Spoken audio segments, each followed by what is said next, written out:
आइए जानते हैं आज की कुछ प्रमुख अंतर्राष्ट्रीय खबरों को। पहले एक नजर आज की हेडलाइंस पर। मथुरा में 14 तो फिरोजाबाद में 41 मौतें, सबसे अधिक बच्चे मरे। कोरोना कहर के बीच यूपी में डेंगू बुखार का आतंक। पति ने गोलगप्पे खाए, नाराज पत्नी ने जहर खाया। झगड़े के बीच पत्नी ने कहा, तुमने पानी पूरी खाई तो मैं जहर खा लूंगी। मौत के बाद पति गिरफ्तार।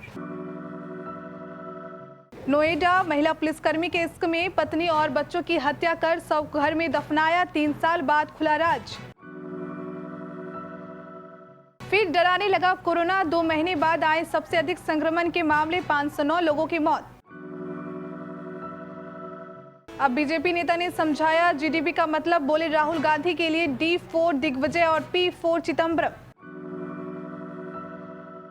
दूसरी पत्नी को मुआवजा भत्ता देने पर दहेज प्रताड़ना की सजा माफ, सुप्रीम कोर्ट बोला चरित्र में सुधार करना उद्देश्य। पुल की रेलिंग तोड़कर रेलवे ट्रैक के ऊपर लटकने लगी लग्जरी कार, देखने जा रहे 2 रेल कर्मियों की दर्दनाक मौत। अमेरिका ने दी चेतावनी, बगराम एयरफोर्स बेस हथियाना चाहता है चीन, भारत के खिलाफ करेगा पाकिस्तान का इस्तेमाल। शेन वॉर्न ने चुने ऑल टाइम टॉप 10 तेज गेंदबाज, एक भी भारतीय बॉलर को नहीं किया शामिल। कोरोना वायरस कहर के बीच अब उत्तर प्रदेश में डेंगू बुखार ने लोगों को डरा दिया है। यूपी के अलग अलग जिलों में डेंगू बुखार के न सिर्फ मामले सामने आ रहे हैं, बल्कि इससे जान गंवाने वालों की संख्या में भी लगातार इजाफा हो रहा है। फिरोजाबाद में इस खतरनाक डेंगू बुखार से अब तक 41 लोगों की मौत हो गई है। सबसे चिंता की बात यह है कि मरने वालों में 36 बच्चे शामिल हैं। वहीं मथुरा में भी अब तक इस बुखार से 14 लोग जान गंवा चुके हैं। कोरोना की तीसरी लहर की आहट के बीच डेंगू बुखार का जिस तरह से बच्चों पर अटैक हो रहा है, उसने स्वास्थ्य महकमों के भी हाथ पांव फुला दिए हैं। एक मीडिया रिपोर्ट के मुताबिक उत्तर प्रदेश के फिरोजाबाद में बीते कुछ दिनों में अब संदिग्ध डेंगू और वायरल फीवर से अब तक 41 लोगों की मौत हो चुकी है, जिनमें 36 बच्चे शामिल हैं। हालांकि मामला सामने आने के बाद एक्शन लेते हुए उत्तर प्रदेश के मुख्यमंत्री योगी आदित्यनाथ ने फिरोजाबाद जिले के मुख्य चिकित्सा अधिकारी को हटाने का आदेश दिया। इतना ही नहीं, बीमारी को फैलने से रोकने के लिए 1 सप्ताह तक स्कूल भी बंद कर दिए गए हैं। महाराष्ट्र के पुणे में एक अजीब वाकया सामने आया है। यहाँ पति के गोलगप्पे खाने से नाराज एक पत्नी ने जहर खा लिया, इससे उसकी मौत हो गई। घटना के बाद पुलिस ने पति को गिरफ्तार कर लिया है। मामले की जांच कर रहे सीनियर इंस्पेक्टर जगन्नाथ कालस्कर ने बताया कि प्रतीक्षा सरवने पुणे के अंबे गांव पठार में रहती है। 2019 में उसकी शादी गहिही नाथ से हुई थी। उसका एक 18 महीने का बच्चा भी था। प्रतीक्षा और उसके गहिही नाथ के बीच अक्सर झगड़ा होता रहता था। ऐसे ही एक झगड़े के दौरान प्रतीक्षा पति से कहा था कि अगर वह कभी गोलगप्पे खाएगा तो प्रतीक्षा जहर खा लेगी। हुआ भी कुछ ऐसा। ग्रेनोवेस्ट के चैंपियन गांव निवासी व्यक्ति ने पत्नी और 2 बच्चों की हत्या कर शव को बेसमेंट में दफना दिए। इसके बाद ससुर को फंसाने के लिए दोस्त की हत्या कर दी, उसे खुद का शव बताने की साजिश रची।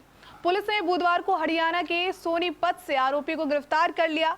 इस साजिश में उसका रिटायर्ड पुलिसकर्मी पिता भी शामिल था। राकेश पुत्र बनवारी निवासी नौगवा थाना गंगीरी अलीगढ़ का निवासी है। उसके पिता बनवारी रिटायर्ड पुलिसकर्मी है। ग्रेटर नोएडा वेस्ट के चिपियाना गांव में राकेश के पिता का एक और मकान है। वर्ष 2018 में राकेश अपनी पत्नी बच्चों के साथ नोएडा जा बसा। इसी दौरान राकेश के प्रेम संबंध नोएडा में ही रूबी नाम की सिपाही से हो गए। रूबी ने राकेश से शादी करने का शर्त रखी कि शादी तब करेगी जब राकेश अपनी पत्नी व 2 बच्चों की हत्या कर देगा। इस पर राकेश ने पत्नी और दोनों बच्चों की हत्या कर शव बेसमेंट में दफना दिए। कोरोना की तीसरी लहर की आशंका के बीच गुरुवार को 2 महीने के बाद सबसे अधिक संक्रमण के मामले सामने आए हैं। स्वास्थ्य मंत्रालय के अनुसार गुरुवार को बीते 24 घंटों में कोरोना के 47,092 नए मामले आए हैं, जबकि 509 लोगों की मौत हो गई। वहीं 35,181 मरीज स्वस्थ होकर घर लौट गए हैं। देश में एक्टिव मरीजों की संख्या 3,89,583 है। वहीं देश में कुल मृतकों की संख्या की बात करें तो यह 4,39,529 हो गई है और अब तक कुल स्वस्थ मरीजों की संख्या 3,20,28,825 हो गई है। कांग्रेस सांसद राहुल गांधी कल लगातार बढ़ती महंगाई को लेकर केंद्र सरकार पर जमकर बरसे। उन्होंने इस दौरान जीडीपी का नया मतलब बताया है। उन्होंने तंज कसते हुए कहा कि जीडीपी वाकई बढ़ गई है। जी से गैस के दाम, डी से डीजल के दाम और पी से पेट्रोल के दाम लगातार बढ़ रहे हैं।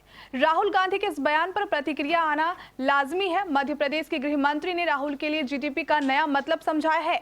राहुल गांधी द्वारा सरकार के लिए जीडीपी का अर्थ गैस, डीजल, पेट्रोल बताने पर मध्य प्रदेश के गृह मंत्री नरोत्तम मिश्रा ने कहा, राहुल गांधी के लिए जीडीपी का अर्थ जी से सोनिया गांधी, प्रियंका गांधी, राहुल गांधी, डी से उनके राजनीतिक गुरु दिग्विजय सिंह और पी से पी चिदम्बरम है। वे क्या जाने जीडीपी का अर्थ।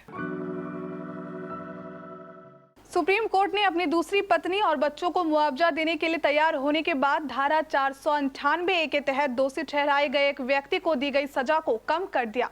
सुप्रीम कोर्ट की एक पीठ ने कहा कि किसी भी आपराधिक न्याय शास्त्र का उद्देश्य चरित्र में सुधार करना है। जमानत के बाद व्यक्ति पीड़ित की देखभाल करेगा। यदि वह पत्नी की देखभाल भत्ता और एक मुफ्त मुआवजा दे रहा है तो हम उसे उसकी इजाजत देते हैं। वहीं पत्नी भी 3 लाख रुपए का मुआवजा लेने के लिए तैयार है। कोर्ट ने आदेश दिया कि झारखंड में पाकू ट्रायल कोर्ट से 6 माह के अंदर मुआवजा देने के बाद उसे उसके जेल में रहने की अवधि को सजा मानकर रिहा कर दिया जाए। कोर्ट ने यह मुआवजा सीआरपीसी की धारा 357 के तहत दिलवाया। कोर्ट ने कहा कि यदि वह मुआवजा और भत्ता नहीं देता है तो वह बची हुई सजा काटेगा। कोर्ट ने कहा कि 2 लाख रुपए पत्नी और 50-50 हजार रुपए बच्चों के नाम एफडी करने का आदेश दिया है, जो उन्हें 21 वर्ष का होने पर भुगतान की जाएगी। उत्तर प्रदेश के गोरखपुर में गुरुवार की सुबह एक लग्जरी कार अचानक बेकाबू होकर गोरखनाथ पुल की रेलिंग तोड़ते हुए रेलवे ट्रैक के ऊपर लटक गई। बताया जा रहा है कि इस वजह से एक ट्रेन को करीब आधे घंटे तक रोकना पड़ा। हादसे के बाद गाड़ी में घायलावस्था में फंसे रह गए 2 सवारों को लोगों ने किसी तरह कार से बाहर निकाला।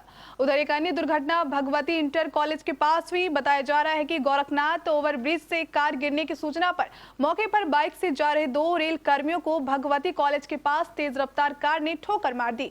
इस दुर्घटना में दोनों की मौत हो गई। अमेरिका ने तालिबान और चीन की बढ़ती नजदीकियों पर चिंता जाहिर करते हुए चेतावनी दी है। उसका मानना है कि अफगानिस्तान पर तालिबान के कब्जे के बाद चीन अफगान धरती का इस्तेमाल अपने फायदे के लिए करना चाहेगा। पूर्व वरिष्ठ अमेरिकी राजनयिक ने चेतावनी देते हुए कहा कि चीन अब बगराम एयरफोर्स बेस को हथियाने की हर संभव कोशिश करेगा। इसकी मदद से वो पाकिस्तान को भारत के खिलाफ मजबूत करना चाहेगा। संयुक्त राष्ट्र में अमेरिका के पूर्व दूत निक्की हेले ने कहा कि अफगानिस्तान से सेना वापसी के फैसले के बाद से राष्ट्रपति जो बाइडेन ने अपने समर्थकों और लोगों का भरोसा खो दिया है। ऐसे में अमेरिका के सामने अब कई तरह की चुनौतियां आएंगी। अमेरिका को अपने लोगों की सुरक्षा सुनिश्चित करनी होगी। यही नहीं, अमेरिका को साइबर सुरक्षा पर भी खास ध्यान देना होगा। रूस जैसे देश हम पर हमला करने का कोई मौका नहीं चुकेंगे, क्योंकि उनके पीछे साइबर हमले का हमने मुंह तोड़ जवाब नहीं दिया। ऑस्ट्रेलिया के पूर्व गेंदबाज शेन वॉर्न ने ऑल टाइम टॉप 10 गेंदबाजों का चुनाव किया है। वॉर्न ने अपने इस लिस्ट में वसीम अकरम, ग्लेन मैकग्रा, डेल स्टेन जैसे गेंदबाजों को जगह दी है। हालांकि उनके इस लिस्ट में किसी भी भारतीय तेज गेंदबाज का नाम शामिल नहीं है। भारत के खिलाफ सीरीज में शानदार प्रदर्शन कर रहे जेम्स एंडरसन को भी वॉर्न ने अपने टॉप 10 में शामिल किया है। चौंकाने वाली बात यह है कि पूर्व कंगारू खिलाड़ी ने अपने देश के दिग्गज गेंदबाज ब्रेट ली को भी इस लिस्ट में स्थान नहीं दिया है।